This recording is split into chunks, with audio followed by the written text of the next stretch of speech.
Good morning. हम पढ़ रहे हैं चट्टान, रॉक्स।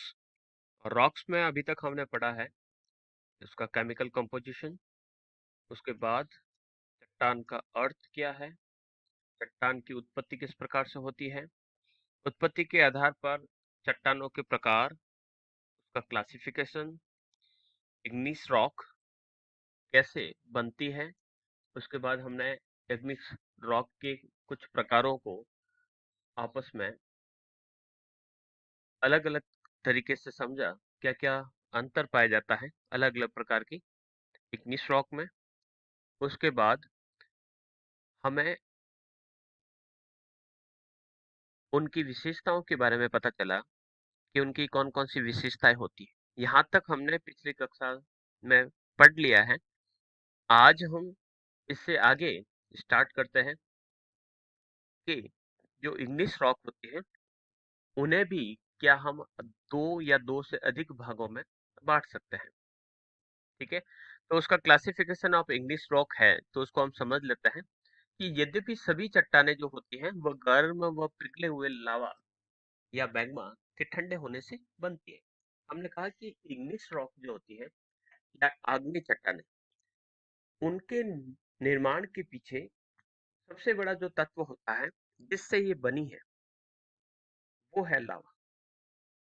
लेकिन ये लावा कहाँ ठंडा हुआ, धरातल के ऊपर हुआ या धरातल के नीचे हुआ, ये एक बड़ा विषय है। तो भूपटल पर पाई जाने वाली सभी जो इग्निस रॉक है या आग्नेय चट्टानें हैं वो एक जैसी नहीं है। उनकी बनावट यानी उसका स्ट्रक्चर, उसका कंपोजिशन में आपको अंतर देखने को मिलेगा। तो सामान्यतः जो इग्निस रॉक है या आग्नेय चट्टानें वो अनेक प्रकारों में प्राप्त होती है। तो जैसे वो प्राप्त होती है उनकी उत्पत्ति के आधार पर हम इन्हें दो भागों में बांट सकते हैं।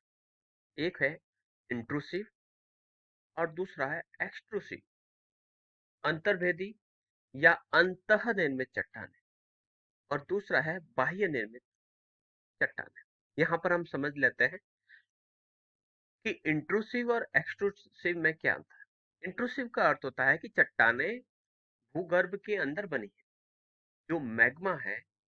अगर मैं यूं कहूं कि हमने कहा कि लावा और मैग्मा में क्या अंतर होता है, तो हम कहें कि मैग्मा जब धरातल के अंदर क्रस्ट के निचले भाग में जो तरल पदार्थ पाए जाते हैं उन्हें हम मैग्मा कहते हैं, और वही तरल पदार्थ जब धरातल के ऊपर प्रकट होते हैं तो हम उसे लावा कहते हैं। तो वे चट्टानें जो मैग्मा से बनी है उन्हें हम इंट्रूसिव या अंतर्भेदी चट्टानों के नाम से जानते हैं, और वे चट्टानें जो लावा से बनी है, वो पृथ्वी के धरातल के ऊपर बनी है, उन्हें हम बाह्य निर्मित चट्टानें या एक्सट्रूसिव रॉक्स के बारे में जानते हैं। तो ये मुख्य अंतर होता है इग्निस रॉक के दो प्रकारों का, इंट्रूसिव एंड एक्सट्रूसिव। तो यहाँ तक ये दोनों ही प्रकार आग्नेय चट्टानों के आप समझ गए होंगे। आगे हम बढ़ते हैं। नेक्स्ट इसका अंतर्भेदी इंट्रूसिव चट्टान। अब इंट्रूसिव यानी पृथ्वी के आंतरिक भाग में बन रही है। तो पृथ्वी के आंतरिक भाग में कई स्थानों पर अत्यंत गर्म और पिघली अवस्था में कई पदार्थ पाए जाते हैं जिसे हम मैग्मा कहते हैं। They are melt due to pressure और due to temperature. Correct is temperature. Temperature जो है वो धरातल के नीचे इंक्रीज होता है। इसी कारण पृथ्वी के धरातल के नीचे कुछ गर्म तरल पदार्थों की एक पेटी पाई जाती है, जो पाई जाती है कोर तथा मेंटल की सीमा पर। हमने कहा था कि पृथ्वी का सबसे बाहरी भाग जो क्रस्ट कहलाता है औषधि चट्टानों का बना, परतदार चट्टानों का बना है। इसके नीचे पाया जाता है सीमा, सिलिका तथा मैग्नीशियम। वहां पर आपको तरल पदार्थ देखने को मिलेंगे। और पृथ्वी का जो सबसे आंतरिक भाग है, जिसे हम कोर कहते हैं, तो कोर का जो बाहरी हिस्सा है वो आपको तरल अवस्था में, कोर और मेंटल, आउटर कोर तथा लोअर मेंटल का जो भाग है वो आपको लिक्विड फॉर्म में मिलेगा। लेकिन जो इनर कोर है वो आपको ठोस अवस्था में मिलेगा। क्यों मिलेगा? क्योंकि वहां पर प्रेशर अधिक रहता है, इस कारण कोई भी चीज वहां पर तरल अवस्था में नहीं रह सकती। तो ये कुछ अंतर थे। तो हमने देखा कि मैग्मा कहाँ से आता है। मैग्मा आता है कोर तथा मेंटल की सीमा से। तो जब कभी ये अत्यंत पिघला पदार्थ, इसे मैग्मा कहा जाता है, भूपटल यानी क्रस्ट की ओर मूव करता है, गति करता है, तब इस मैग्मा का कुछ भाग भूपटल में स्थित यानी जो क्रस्ट है, उस क्रस्ट में पाई जाने वाली जो दरारें होती हैं उसमें ठंडा हो जाता है, पूरी तरीके से बाहर नहीं निकल पाता। पूरी तरीके से बाहर निकलेगा तो हम उसे ज्वालामुखी कहेंगे। तो कुछ भाग पृथ्वी के धरातल के नीचे ही ठंडा हो जाता है। तो उसके ठंडे होने से जो चट्टानें बनती हैं उन्हें हम अंतर्वेदी आग्नेय चट्टान कहते हैं। इन चट्टानों के ठंडे होने में बहुत ज्यादा समय लगता है, ठंडा होने में समय अधिक लगता है। तो उसके अंदर रवे यानी जो क्रिस्टल्स है, ये क्रिस्टल्स है, क्रिस्टल्स बड़े आकार के होते हैं, जैसे कि ग्रेनाइट और फेल्सपार। क्रिस्टल्स बड़े होते हैं, इसका अर्थ इस प्रकार से होता है, इसको हम इस प्रकार से समझ लेते हैं। क्रिस्टल्स बड़े होने का अर्थ होता है कि जैसे कि मान लीजिए ये चट्टान है, इस चट्टान के अंदर जो चिप्स देखने को मिलेंगे आप, उसको हम आसानी से देख पाएंगे। हमें ऐसा लगेगा कि इसके अंदर चिप्स ऐड किए गए, कुछ अलग चमकीले, कुछ काले, कुछ लाल रंग के, कुछ पीले रंग के, आपको इस प्रकार से चिप्स देखने को मिलेंगे, जैसे कि आपको ग्रेनाइट में मिलते हैं। तो अगर चिप्स बड़े हैं, इसका अर्थ है कि ये ठंडा होने में इसने अधिक समय लिया, इसलिए इनके चिप्स बड़े हैं। अगर जल्दी ठंडा हो जाएगा तो उनके चिप्स होंगे महीन। तो अंतर्वेदी यानी पृथ्वी के आंतरिक भाग में ये इंट्रूसिव है, में ये बना है। इसको भी हमने दो भागों में डिवाइड कर लिया कि जो इंट्रूसिव जो चट्टाने हैं या अंतर्वेदी जो चट्टाने हैं वो कहाँ बनी है। अत्यंत गहराई पर बनी है तो हम उसे प्लूटोनिक इंट्रूसिव रॉक्स यानी पातालीय अंतर्वेदी आग्नेय चट्टान कहते हैं। पाताल में बनी, बहुत अधिक गहराई तक बनी और मध्यवर्ती भाग में बनी है तो उसे हाइपोबैसल इंट्रूसिव रॉक्स के बार नाम से जान सकते हैं, मध्यवर्ती। तो ये दो प्रकार है अंतर्वेदी चट्टानों की। आगे बढ़ते हैं और देखते हैं कि आप पातालीय अंतर्वेदी चट्टानें जो इंट्रूसिव जो रॉक्स है, जो प्लूटोनिक है, अत्यंत गहराई तक मिलती है, तो उन चट्टानों में क्या होता है। तो आप देखेंगे कि इस प्रकार की जो चट्टानें हैं जो पृथ्वी के आंतरिक भाग में अत्यंत गहराई तक बनती है, तो ये ऐसी चट्टानें हैं जब मैग्मा ऊपर आते समय भूपटल यानी क्रस्ट के नीचे बहुत अधिक गहराई में चट्टान के रूप में जम जाता है, तो उसे हम पातालीय चट्टानें कहते हैं। और ग्रेनाइट इसी प्रकार की चट्टान है, काफी गहराई से निकाला जाता है। इसी कारण कुछ हद तक कहा जा सकता है कि ग्रेनाइट एक महंगा पत्थर है। कुछ मध्यवर्ती होती है, मध्यवर्ती यानी न तो क्रस्ट पर पहुंची है और न ही वह अत्यंत गहराई तक है।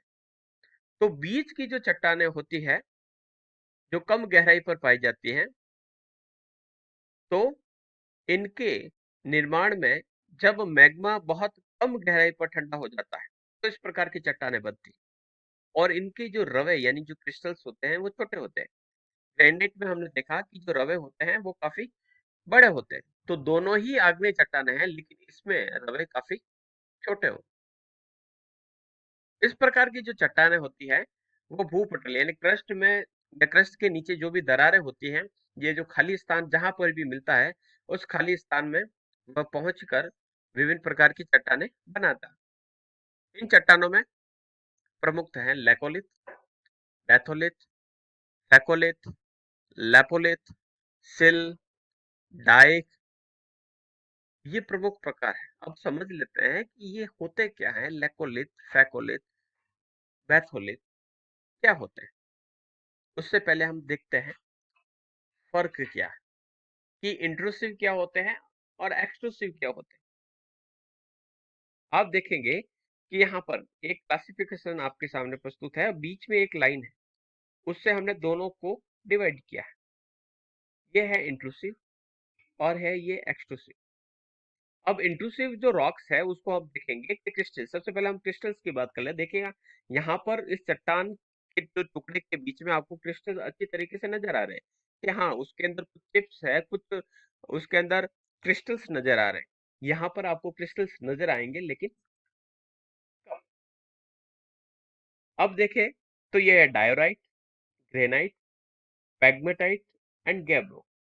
ये है इंट्रूसिव रॉक्स। इंट्रूसिव रॉक्स यानी ये पृथ्वी के अंदर भूगर्भ में बनी, और वही दूसरी तरफ एक्सक्लूसिव यानी धरातल पर बनी है। तो धरातल पर जो चट्टानें बनी है उसमें आप देखेंगे कि बेसाल्ट है, एंडेसाइट है, रायोलाइट है, स्कोरिया।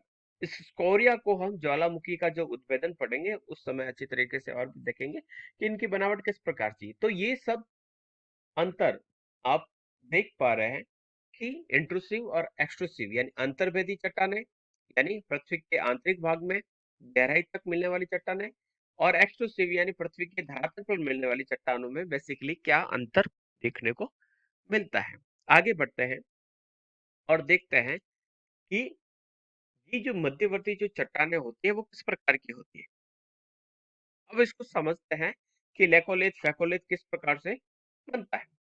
जैसे कि सबसे पहले लिख रखा है लेकोलिथ। इन चट्टानों की आकृति छत्रक के समान गुंबदाकार होती है। धरातल के नीचे जब चट्टान इस प्रकार से गुंबद के रूप में जम जाती है, डॉम डॉम शेप, तब उसे लैकोलिथ कहते हैं। बैथोलिथ की बात करें, ये चट्टानें गुंबदाकार एवं खड़े ढालवती होती है, और इनका आधार जो होता है काफी गहराई तक पाया जाता है। यानी ये जो चट्टानें हैं वो इस प्रकार से काफी गहराई तक, इस प्रकार से उसका जो निचला भाग है काफी गहराई तक पाया जाता है और ऊपर से इस प्रकार से सपाट होता है। लैकोलिथ में इस प्रकार से काफी गहराई तक नहीं पाई जाती। बैथोलिथ जो होती है काफी गहराई तक उसकी जड़ होती है, तो उसे हम बैथोलिथ कहते हैं। फिर हम फैकोलिथ की बात करते हैं। तो मोड़दार पर्वत यानी जो फोल्डेड माउंटेन है, उन फोल्डेड माउंटेन का अर्थ होता है कि इस प्रकार से फोल्ड। अब फोल्ड कैसे होता है, हमने वलन के अंतर्गत पढ़ा था कि जब कॉम्प्रेशनल फोर्स लगता है यानी संपीड़न बल लगता है तब पड़ते हैं। और मोड़ किन चट्टानों में पड़ेंगे, जो चट्टानें अवसादी या परतदार है, तो उसकी अपनति और अभिनति, अप यानी ऊपर, एंटीक्लाइन एंड सिंक्लाइन में जमने वाला। कुछ लावा यहाँ पर जम गया और कुछ लावा इसके ऊपर अपनति में जम गया, अपनति में जम गया, और कुछ अभिनति में जम गया, कुछ अपनति में लावा जम गया और कुछ अभिनीति में जो इस प्रकार से जो बनती है उसे कहा जाता है फैकोल। फिर बढ़ते हैं लैपोलिथ। लावा के छिछले रूप में यानी कम गहराई रूप में, जब तस्तरी के आकार में इस प्रकार से लावा जम जाता है ऊपर से थोड़ा सा ढाल वाला, तो उसे कहते हैं लैपोलिथ। काफी लंबे होते हैं, जैसे कि कहा है कि ट्रांसवर्स में 400 किलोमीटर लंबा लैपोलिथ पाया जाता है। फिर हम सिल की बात करते हैं, तो भूपटल यानी क्रस्ट के भीतर जब मैग्मा बहता है तो उसका कुछ भाग परतदार चट्टानों में बीच स्थित दरारों में दब जाता है, इस प्रकार से सीधा जम जाता है। इस जमाव की मोटाई अधिक स्पष्ट होती है तो उसे सिल कहते हैं। ठीक है, सीधा जमता है। ठीक है, इसी प्रकार से डाइक की बात करें तो डाइक जो होता है जब लावा इस प्रकार से सीधा जमता है, चट्टानों के बीच में इस प्रकार से सीधा जमता है तो उसे डाइक कहते हैं। अगली क्लास या दूसरा जो पार्ट रहेगा उसमें आगे हम पढ़ेंगे इस चित्र के माध्यम से कि क्या